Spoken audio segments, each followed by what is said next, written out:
Hi and welcome to an amazing new month, the month of March. My name is Nwana Danna and this is TSL on the Go.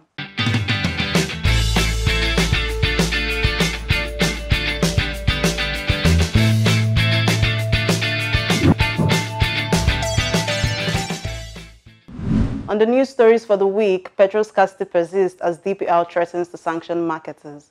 Now, this is happening in the capital city of Abuja, with the Department of Petroleum Resources warning marketers against hoarding the products in their outlets. While queues at petrol stations in the city center remained long, with motorists spending hours before buying, stations at suburbs had petrol with little or no queue.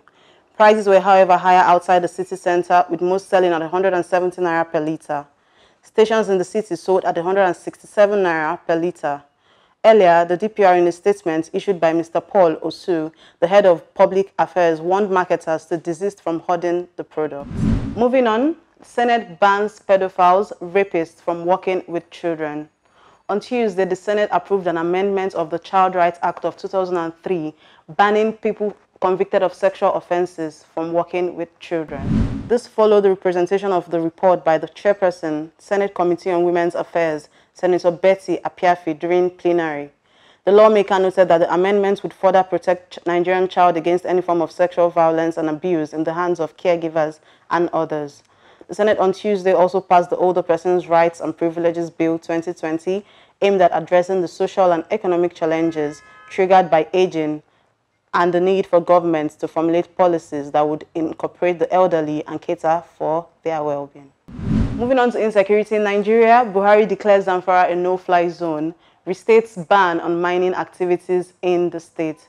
Now, this is not the first time a ban is being placed in the state of Zamfara.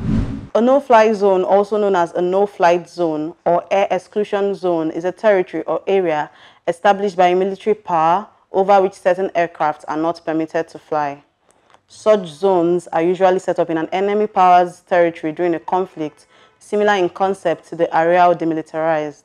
National Security Advisor Babagana Monguno disclosed this to journalists at the end of the National Security Council meeting held in the presidential villa. According to the NSA, the president also banned all mining activities in the state.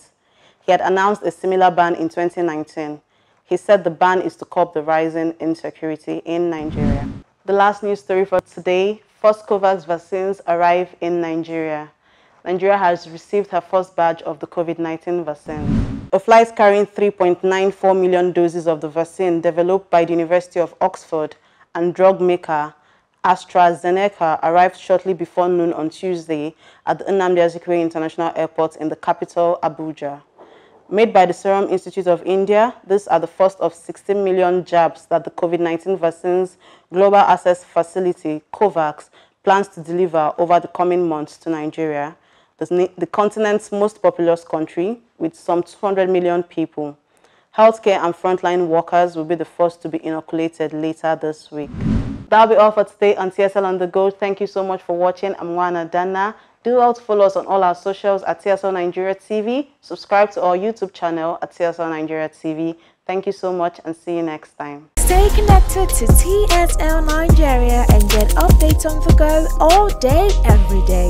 Subscribe to our YouTube channel on TSL Nigeria Space TV and join our online family.